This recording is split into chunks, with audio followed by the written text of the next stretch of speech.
샹그릴라, 파라다이스, 무릉도원, 이상향 이런 말들은 낙원을 지칭하는 말들입니다. 자, 이것은 모든 나라의 민족들이 피안의 세계를 염원한다는 확실한 증거지요. 따라서 그곳으로 가는 방법도 알아야 됩니다. 비행기의 자동 항법 장치는 안전한 비행을 위해서 반드시 필요합니다. 레이더로 수신한 자료들이 컴퓨터의 분석으로 목적지까지의 안전한 비행을 도와주기 때문입니다. 조종사가 일일이 조종하지 않더라도 컴퓨터가 자동적으로 조종하는 것입니다. 특히 악천후와 같은 돌발 상황에서도 안전하게 비행하고 또 이륙과 착륙도 조종해 줍니다.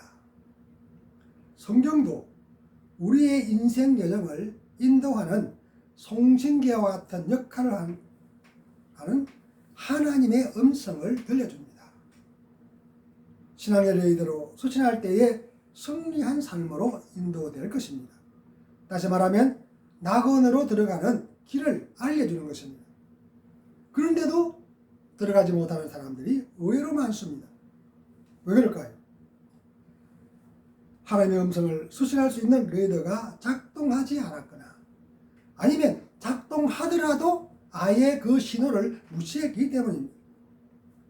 말씀을 통해서 오늘 낙원의 문을 여는 열쇠, 그 열쇠가 어떤 것들이 있는지를 정확하게 들으시고 실천하는 삶으로 최후의 승리자들이 되시기를 예수님의 이름으로 축복합니다.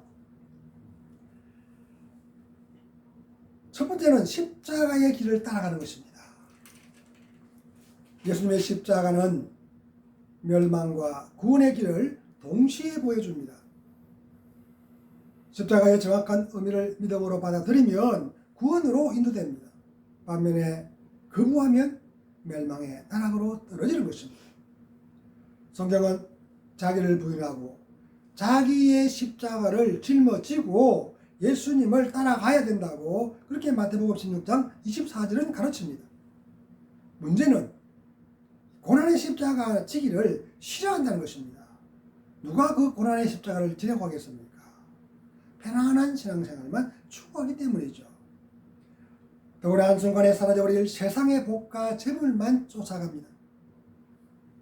그러나 이런 복들은 사상 누각에 불과할 뿐입니다. 모래 위에 아무리 화려한 집을 지었더라도 홍수가 닥치면 한순간에 물거품처럼 사라지기 때문입니다. 이런 이유로 성경은 힘이 들더라도 반석 위에 집을 지어야 된다고 그렇게 가르치는 거죠.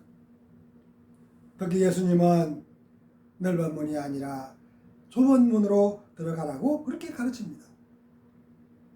들어가기가 쉬운 넓은 문은 그 끝이 멸망이지만 좁은 문과 협착한 길은 생명으로 인도하기 때문이라고 마태복음 7장 13절 14절에 알려주고 있습니다. 생명으로 나아가는 길을 분명히 알고 있는데도 사람들은 넓은 문만 샀습니다. 이것이 문제죠. 십자가의 길을 외면하는 이유는 분명합니다. 고난이 싫은 것입니다. 문제는 세상에 쾌락에 빠지면 경건의 모양만 있고 능력은 부인하는 신앙이라고 책망받을 수밖에 없다는 것입니다. 성경은 그런 자들에게서 돌아서라고 경고합니다. 바울은 다른 사도들보다 더 많이 수고하고 고난도 더 많이 겪었습니다. 그런데도 불구하고 그런 그 모든 것이 자기와 함께 하신 하나님의 은혜였다고 그렇게 고백하는 내용이 고린도전서 15장 10절에 기록되어 있습니다. 바울처럼 자기의 몫으로 주어진 십자가를 지고 주님을 따르면 언제나 주님이 함께해 주시기 때문입니다. 비록 세상에서는 여러 가지 어려움을 겪을 수 있겠지만 결국은 승리하게 만듭니다. 그러므로 성도는 예수님의 십자가 고난이 나 때문이라는 그런 사실을 한시도 잊지 말아야 됩니다. 예수님께서 나를 구원시키시려고 고난의 십자가를 기꺼이 짊어지셨다는 사실을 믿음으로 고백해야 하는 이유가 바로 여기에 있습니다. 십자가를 통하여 구원을 이루신 예수님은 그 구원의 완성을 위해 심판의 주님으로 다시 오실 것입니다. 계시록 20장 10절 말씀에 보면 악의 거인을 완전히 불못에 가두는 그런 내용을 기록해 놓았습니다. 악의 세력이 완전히 제거되고 그 더 이상 악의 세력이 존재하지 않는 그런 세상을 만드는 거죠. 예수님께서 다시 오실 때에 승리한 알곡 신자들은 예수님과 함께 영원한 생명의 나라인 새하늘 새 땅으로 들어갈 것입니다. 그곳에는 생명수 강이 흐르고 생명나무에서 12가지의 열매가 달마다 새롭게 열립니다. 생명을 영원히 이어갈 수밖에 없는 이유가 바로 여기에 있습니다. 탁월한 영성가인 C.S. 루이스, 여러분 이 말씀 인용했는데 하나님을 피해 끝까지 도망가는데 성공한 사람들이 가는 곳이 지옥이라고 그렇게 충고합니다. 그들은 하나님을 피하는 데 성공했다고 환호했지만 그곳은 더 이상 돌이킬 수 없는 지옥이었습니다.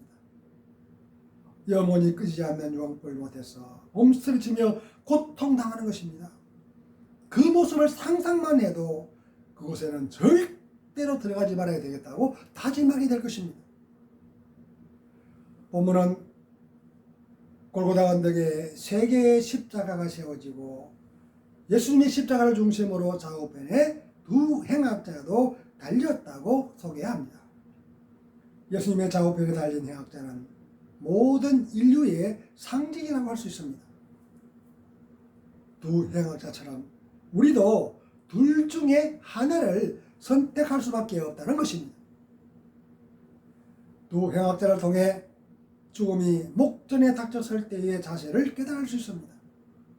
한 사람은 비방했지만 다른 행악자는 그 비방하는 사람을 꾸짖고 있습니다. 사형을 당하면서도 잘못을 뉘우치지 않았기 때문이죠. 특히 비방하는 행악자의 말을 통해서 그 사람도 예수님이 그리스도라는 사실을 알고 있다는 것입니다. 그런데도 십자가에 달리는 모습을 보면서 의심했던 거죠. 그가 비방할 수밖에 없었던 이유도 여기에 있습니다. 반면에 다른 행악자는 자기의 잘못을 솔직하게 인정합니다. 아주 작은 생각의 차이가 가져온 결과는 상상을 초월합니다. 예수님은 자기를 십자가에 못 박아 조롱하는 사람들을 용서해 달라고 하나님께 기도하십니다. 그러므로 예수님의 십자가가 누구를 위한 것인지를 깨닫고 믿음으로 받아들이면 모든 죄를 용서받는 것입니다. 그런데 예수님을 비방한 그 행악자는 그 사실을 인정하지 않았습니다. 그 결과는 용서받지 못하고 영원한 멸망의 나락으로 떨어지고 말았습니다. 중요한 사실은 자기의 잘못을 솔직하게 인정했던 그 행악자가 낙원으로 들어갔다는 것입니다. 사형을 당할 수밖에 없었던 그런 행악자였지만 예수여 당신의 나라에 임하실 때에 나를 기억해 주십시오. 그렇게 한마디의 강구로 그런 예수님과 함께 낙원으로 들어가는 그런 엄청난 복을 받았습니다. 그가 어떻게 이렇게 고백할 수 있었던 이유가 무엇일까요? 어쩌면 하나님을 향한 예수님의 간구에 귀를 기울였기 때문일 것입니다. 만약 예수님의 기도에 귀를 기울이지 않았다면 그도 메시아이신 예수님을 인정하지 못했을 것입니다. 그런데 하나님께 자기를 십자가에 매달고 조롱하는 사람들의 죄를 용서해 달라는 예수님의 기도를 들어보면서 진정한 그리스도시구나. 메시아의 그 모습을 발견했던 거죠. 이처럼 하나님은 선택하신 자들에게 구원의 전파를 보내십니다. 우리가 믿음의 레이더로 이 진호를 받아들여야 하는 분명한 이유입니다.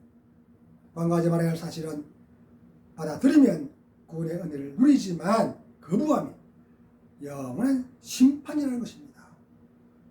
우리의 신앙생활도 구원의 십자가를 믿음으로 인정하셔서 끝까지 승리하시기를 예수님의 이름으로 축복합니다. 또 하나는 하나님을 두려워하는 것입니다. 예수님을 인정했던 행악자는 하나님을 두려워하고 있습니다. 40절 말씀 보면 비방하는 행악자를 향하여 네가 동일한 정죄를 받고서도 하나님을 두려워하지 않느냐고 그렇게 책망합니다. 이어서 우리는 우리가 행한 일에 상당한 보응을 받는 것이 당연하다. 그렇지만 예수님께서 행하신 일은 모두가 옳다고 예수님을 변호합니다. 이처럼 회개의 첫걸음은 하나님을 두려워하는 것으로부터 시작합니다. 그가 하나님을 두려워한 이유는 하나님의 심판대 앞에 서게 된다는 사실을 명확하게 알았기 때문입니다. 성경 히브리서 9장 17절 말씀에도 한 번 죽는 것은 사람에게 정해진 것이요 그 후에는 심판이 있을 것이라고 분명하게 경고합니다. 그 심판에서 벗어날 수 있는 사람은 아무도 없습니다. 예수님께서 요한복음 5장 29절에서 선한 일을 행하면 어떻게? 생명의 부활로, 악한 일을 행한 자에게는 심판의 부활로 나올 것이라고 그렇게 가르치셨기 때문이죠. 예수님은 그 심판을 위해서 다시 오실 것입니다. 예수님의 재림은 최후의 심판으로 구원을 완성하시려는 것입니다. 그 심판의 보좌 앞에는 생명책과 행위를 기록한 책이 펼쳐져 있습니다. 생명책에 이름이 기록된 사람들은 영원한 새하늘 새 땅 그 생명의 나라로 들어갑니다. 그러나 생명책에 이름이 기록되지 못하면 자기의 행위에 따라 하나님의 심판을 받는 거죠. 그 심판의 내용이 계시록 20장 14절 15절 말씀에 기록된 것처럼 영원히 꺼지지 않는 불못, 그곳에 던져지는 둘째 사망을 당한다는 것입니다. 하나님의 심판대 앞에 반드시 서게 된다는 사실을 알면 두려워할 수밖에 없습니다. 그 사실을 알았던 행악자는 두려워하는 마음으로 자기의 잘못을 솔직하게 인정했습니다. 그의 고백은 나그네 문을 여는 열쇠가 되었던 것입니다. 선교도 목회자인 탁월한 설교자 찰스 스펄전 목사는 그 행악자의 고백을 이렇게 설명합니다. 이런 신앙 고백을 기쁘게 받으신 예수님으로 말미암아 그는 지상에서 예수님의 마지막 동반자가 되었고 나그네에 함께 들어간 최초의 사람이 되었다고 그렇게 설명했습니다. 나그네로 들어간 행악자의 고백은 매우 중요합니다. 자기를 기억해 달라는 고백이 결코 간단하지 않기 때문이죠. 우리가 배울 점이 많은 이유도 여기에 있습니다. 그는 모두가 조롱하고 비방하는 상황에서도 굳건하게 자기의 의지를 드러냅니다. 믿음의 심지가 굳건하지 않으면 결코 할 수 없는 고백입니다. 오늘날이라고 달라진 것은 별로 없습니다. 많은 사람들이 교회를 조롱하고 멸시합니다. 성도들도 물론 있죠. 물론 교회가 모범을 보이지 못한 잘못도 분명히 있습니다.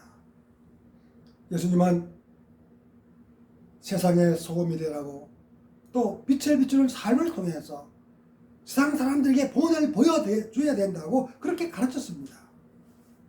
그런데 소금의 맛을 잃어버렸습니다. 빛도 세상의 거대한 블랙홀에 다 빼앗겨버리고 말았습니다. 그 결과 세상 사람들의 조롱거리로 전락해버린 것이죠. 상황이 이렇더라도 성도만이라도 교회는 비방하지는 말아야 될 것입니다. 자기 얼굴에 침 맺는 그런 결과이기 때문이죠. 성도는 예수님을 변호하는 행악자를 본받아야 됩니다. 또 나아가 목회자와 성도들이 잘못을 하더라도 나부터 먼저 솔선수범하는 것입니다. 다시 말하면 성도는 삶을 통해서 하나님께 영광을 돌려야 된다는 것입니다. 스펄전 목사의 지적처럼 예수님과 함께 낙원으로 들어간 최초의 사람은 예수님의 제자들이 아니었습니다.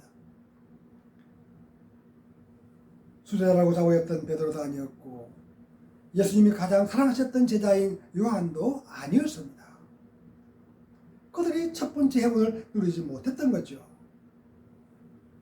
행악자는 죄를 짓고 십자가의 형벌을 받을 수밖에 없는 그런 절체절명의 순간에 자기의 신앙을 고백했습니다. 예수님과 낙원에 들어갈 수 있는 첫 번째 행운을 누릴 수 있을 밖에 없었던 이유가 바로 여기 있습니다. 반면에 제자들은 어떻습니까? 예수님께서 십자가에 돌아가시자 모두가 도망쳐버립니다. 그뿐만 아니라 아예 문을 꽁꽁 끌어 잠그고 숨어버렸습니다. 닥쳐올 환란이 너무너무 두려웠던 것이죠. 중요한 사실은 경건한 신앙에는 반드시 박해가 따라온다는 것입니다. 디모데후서 3장 12절 말씀 보면 무릇 그리스도 예수 안에서 경건하게 살고자 하는 자는 박해를 받을 것이라고 그렇게 가르칩니다. 성경은 끊임없이 여호와를 경외하라고 가르칩니다. 신앙의 가장 기초이기 때문이죠.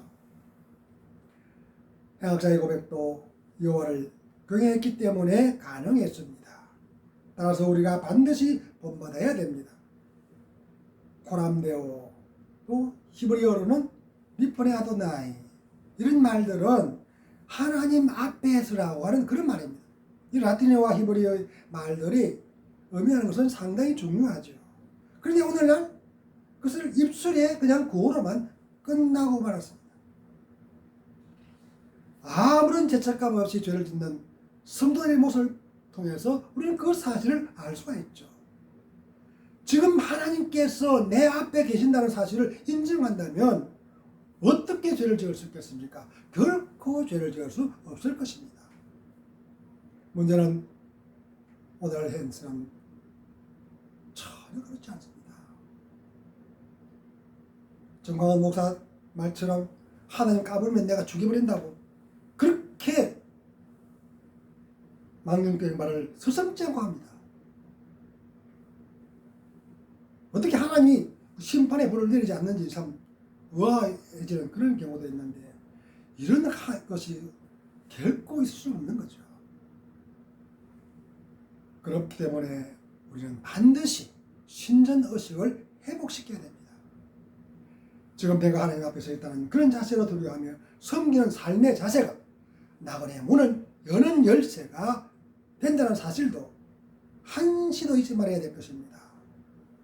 우리 남은 생애가 신전의식으로 철저하게 무장되셔서 낙원에서 누릴 그 복을 이 땅에서 충만하게 누릴 수 있기를 예수님의 이름으로 축복합니다. 또 하나는 정인의 삶을 살아가는 것입니다. 낙원의 문을 여는 또 하나의 열쇠는 정인의 사명을 감당하는 것입니다. 예수님을 변호했던 행악자의 고백을 통해서 우리가 배워야 할 교훈입니다. 41절 말씀은 예수님께서 행하신 일이 모두 옳다고 증언하는 행악자의 고백을 기록합니다. 이 사람이 행한 것은 옳지 않은 것이 없다는 그의 고백은 예수님을 위한 변호인 거죠. 제자들이나 여인들도 울고만 있지 말고 예수님은 죄가 없는 분이십니다. 그분은 전혀 죄를 짓지 않았습니다. 그렇게 변호했어야 지극히 마땅했습니다. 그런데도 성경은 그 어디에도 그런 내용을 기록하지 않습니다. 간과하지 말아야 할 사실은 사형집행을 당하는 행악자의 입을 통하여 예수님이 변호를 받고 있다는 것입니다. 행악자가 정인의 사명을 감당한 것이죠. 예수님을 매달았던 로마의 군병들, 로마의 관리들 모두가 예수님을 조롱하고 비방합니다. 아무도 예수님을 변호하지 않는데도 유일하게 행악자면 예수님을 변호합니다. 그의 신앙 고백이 위대하다는 사실을 발견할 수 있는 거죠. 그가 낙원으로 들어갈 수밖에 없는 이유도 바로 이것입니다. 예수님은 사람 앞에서 자기를 시인하면 하나님께 그를 시인하겠지만 자기를 부인하면 하나님 앞에서도 그를 부인할 것이라고 경고합니다. 마태복음 10장 32절 33절 말씀입니다. 문제는 예수님을 시인하고 고백하는 일이 결코 쉽지 않다는 것입니다. 예수님의 경고처럼 사람들 앞에서 시인하는 것은 매우 중요합니다. 시인하지 않으면 하나님 앞에서 거부당할 것이기 때문이죠. 세상적인 이해타산 때문에 예수님을 부인하면 나그네의 구멍은 결코 열리지 않을 것입니다. 중요한 사실은 예수님의 정의는 모든 삶을 그분에게 맡겨야 된다는 것입니다. 예수님의 나라에 들어갔을 때에 자기를 격해 달라는 그 고백을 통해서 알 수가 있습니다. 그는 구원해 달라고 애원하지 않았습니다. 그냥 죽어가면서도 예수님이 사람들로부터 조롱당하는 것이 안타까웠습니다. 자기를 조롱하고 비방하는 모든 사람을 용서하시라고 하나님께 간구하시는 그 예수님이 조롱과 비방받는 것 때문에 가슴이 너무너무 아팠던 것이죠. 영학자는 자기만이라도 메시아이신 예수님을 온전히 인정하고 자기의 삶을 맡기고 싶었습니다. 대단한 능력을 행하시지도 않고 무력하게 십자가에서 죽어가시는 그 예수님께 자기의 삶을 온전히 맡긴다는 것은 결코 쉽지 않습니다. 예수님을 온전히 인정한 그 행악자의 신앙 고백이 위대한 이유죠. 예수님이 메시아라는 사실을 분명하게 인식하지 않으면 결코 할 수 없는 일이기 때문입니다. 다시 말하면 행악자는 고난받는 메시아에 대한 성경의 가르침을 정확하게 깨달았다는 것입니다. 정인의 신앙을 들을 수 있었던 이유도 바로 여기에 있습니다. 성경은 두 정인이 무적행에서 올라온 짐승에게 죽임을 당했다는 사실을 기록합니다. 악의 무리들은 환호했지만 하나님은 정인들을 부활시키셔서 하늘로 불러 올리십니다. 계시록 11장 11절 12절 말씀에 기록되어 있죠. 정인의 삶이 영원한 생명의 나라로 들어가는 열쇠가 된 것입니다. 우리가 정인의 신앙으로 성숙해져야 하는 분명한 이유도 바로 이것입니다. 찬송가 305장 나 같은 죄인 살리신 그 찬송의 작사자는 존 뉴턴 목사입니다. 그는 맡겨진 목회에 충성하면서 최선을 다했습니다. 다시 말하면 정인으로서 사명을 충실하게 감당했다는 것입니다. 그는 목회 과정에서 평생도록 마음에서 지우지 않는 한 가지 의문이 있었습니다. 자기와 같은 죄인도 용서받을 수 있을까 하는 그것에 대한 것이죠. 그런 것에 대한 해답이 필요했습니다. 젊었을 때에 아프리카에서 수많은 흑인들을 잡아다가 노예사인 시장에 팔았던 악랄한 노예상인이었기 때문이었죠. 그러던 그가 회개하고 예수님을 믿은 후 목사가 되었습니다. 그러니 자기처럼 끔찍한 죄를 지었는데 어떻게 용서받을 수 있을 것인가가 항상 숙제였습니다. 숙제 때문에 끙끙거리던 어느 날 내 죄가 용서되었다는 하나님의 음성이 들렸습니다. 그 확신으로 울면서 쓴 시가 305장 가사의 내용입니다. 놀라운 하나님의 은혜를, 그 은혜를 고백할 수밖에 없었던 이유죠. 유다는 82살에 하나님의 부름을 받았습니다. 임종하는 순간에 나는 지금 하나님의 나라에 들어갑니다. 내가 하나님 나라에 들어가면 세 번 놀라게 될 것입니다. 첫째는 전혀 생각 밖의 사람이 하나님 나라에 있는 것이고, 둘째는 당연히 하나님 나라에 있어야 된다고 생각했던 그 사람이 없는 것입니다. 그리고 세 번째는 노예 상인이었던 끔찍한 그 죄인 존 뉴턴이 하나님의 품에 안겨 있는 것이라고 말하고 숨을 거뒀다고 합니다. 상상하기도 싫은 끔찍한 죄를 지었음에도 온전히 하나님께 모든 삶을 맡기고 정의의 삶을 살았던 결과 낙원으로 들어갔습니다. 그러므로 우리의 신앙생활도 하나님께 온전히 맡기는 그런 정인의 삶을 살아야 됩니다. 우리 남은 생애가 여호와를 경외하는 굳건한 신앙과 십자가의 길을 따라가는 정인의 삶으로 날마다 승리할 수 있기를 예수님의 이름으로 축복합니다.